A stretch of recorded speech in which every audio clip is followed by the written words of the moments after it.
Hello guys, welcome back sa aking Ate Del YouTube channel. So, ito naman kung nasan ako. Sa labas muna ako para kayo naman ang kayo panahon kaya masarap naman sa labas. So, para po sa continuation ng aking life diaries, ito nga po, nalaman po namin na ang kuya ko ay meron po palang lung cancer. Opo, meron po siyang sakit. Another ano naman, problema sa buhay. Pero di naman po kayo masyado na anuhan kasi ang sumagot naman po lahat ng gastos niya ay yung asawa niya, side po ng asawa niya. So, ayun nga po, kumbaga nilihim niya po sa amin lahat para po di po kami mag-alala dahil alam naman po niya na yung parents namin pareho ay stroke na nga po. Kaya ang ginawa po niya, hindi niya po sa amin sinabi na kung ano na sitwasyon niya. Yung nalaman po namin yun, nagulat po talaga kami kasi wala naman po kasi kami lahi na cancer.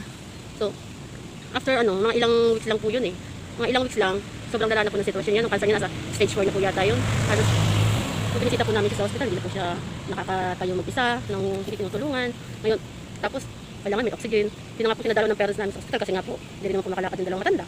So, yun nga po. Tapos mga ilang weeks na lumipas, yun, nalaman na lang po namin, tumawag sa amin yung asawa niya na namatay na nga po yung kuya namin. So, sobrang sakit din po. Sobrang sakit po talaga. Dahil sa parents namin kasi, siyempre, anak nila, nauna pa sa kanila. Na in-expect nila na sila mauuna kasi matatanda sila, tsaka stroke pa.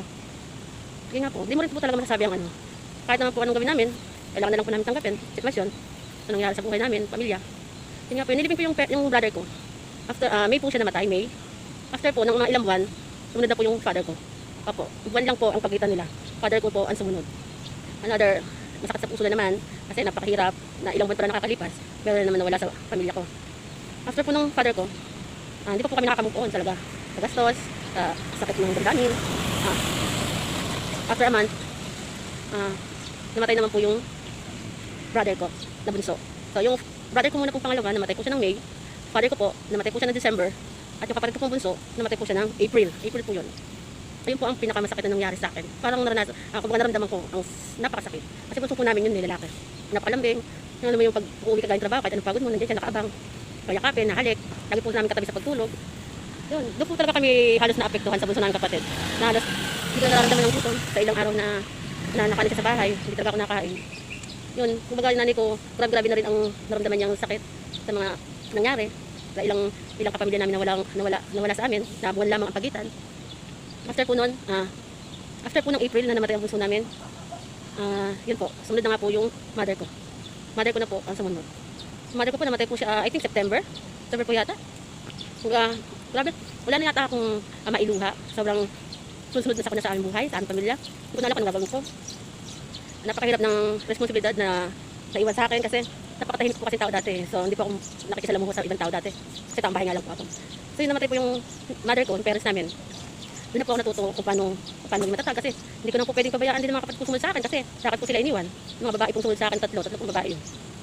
So hindi ko po alam kung paano i-handle, anong ganong sitwasyon, kung paano maging magulang sa kanila. Kasi nga po, nangyayari ko talaga ako. Hindi ko po alam kung paano magano ng mga sitwasyon na gano'n. Pero dahil sa akong ate at yung iba namin kuya ay may sarili ng pamilya, wala naman po silang ibang asahan kundi ako ang mag-aalaga sa kanila. Yun nga po, kapag decision po kami noon na lumipat na lang po ng bahay kasi hindi po namin alam kung ano ba ito nangyayari sa amin, kung nagkataon lang ba o yung bahay na tinirahan namin ay may sumpa talaga na kailangan na namin umalis dahil baka may sumunod pa. Ganun po lagi naiisip namin na baka may sumunod pa, umalis na lang tayo dito. Which, keso ayaw talaga namin kasi sayang din, malaki yung bahay, mura pa. Pero wala po kaming choice kasi sa takot na baka mga ilang buwan na naman, mabawasan na naman ang pamilya namin. Pakasakit po talaga.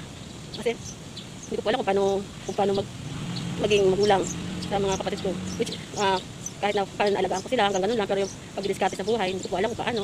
At lahat po yun natutunan ko na lang sa lumipas sa panahon. Kasi iniisip ko na lang, kung hindi ako papakatatag, sino pang sa kanila?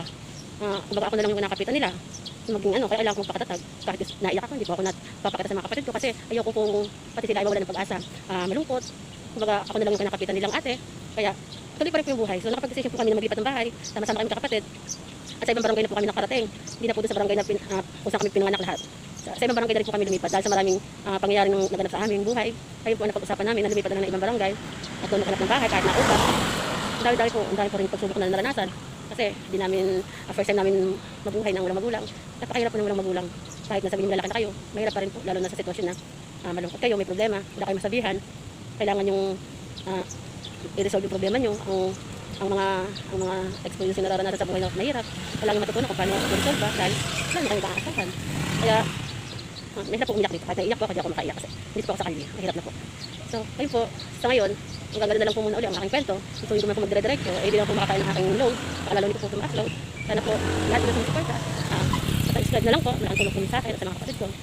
Maraming salamat po at magandang araw po sa inyo lahat. See you, so next video po. Bye!